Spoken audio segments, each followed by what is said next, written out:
Senator Patty Murray is celebrating what she calls a major victory, having acquired an additional $1.8 billion in funding for childcare nationwide. Washington will get $110 million of that funding. In Washington, the average monthly cost of full-time childcare is $1,044 per child. That's about $261 per week and $12,528 per year.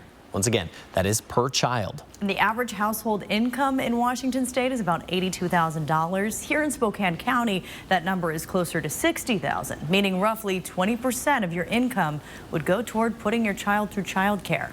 KXLY's Jordan Smith joins us in studio now to explain why.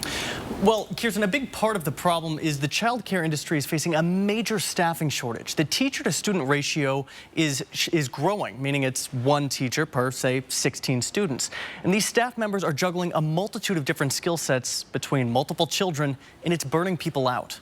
I think the biggest issue that we're having in childcare right now centers around staffing. Kerra Bower is the director of the Little Scholars Center.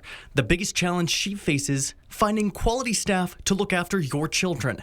At one point, they were down 7 positions, vacancies that took months to fill. For me to spend $2,000, $3,000, sometimes $4,000 a month on Indeed or Facebook campaigns for staffing is not unheard of. Once they secured an employee, they then have to keep them around. You can't pay them $15.50 an hour. You're looking closer to $23, $24, $25 an hour. But to afford these teachers, childcare centers have to charge more from parents. So what solutions can alleviate this problem? The simplest one being reallocating funding, something Bower is calling on lawmakers everywhere to consider. Stop thinking of this as a burden and start thinking of it as an investment. It recently came out that for every dollar that is put into early childhood education, $7 are returned on that investment. For example, if lawmakers are able to assist in lowering childcare costs, parents can return to work and then generate even more income. This approach is being applied for low-income families.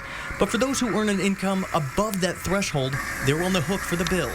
Plus, an investment in qualified teachers is becoming crucial, particularly when the kindergarten readiness rate in Spokane is hovering about 50%. Now, so the good news is the city of Spokane and Spokane County have begun to invest in middle-class tuition assistance programs. Kira's hope is that the rest of the state starts to take notice and then follow in their footsteps. It's a long journey, but these are the early steps of this progress. In studio, I'm Jordan Smith, 4 News Now.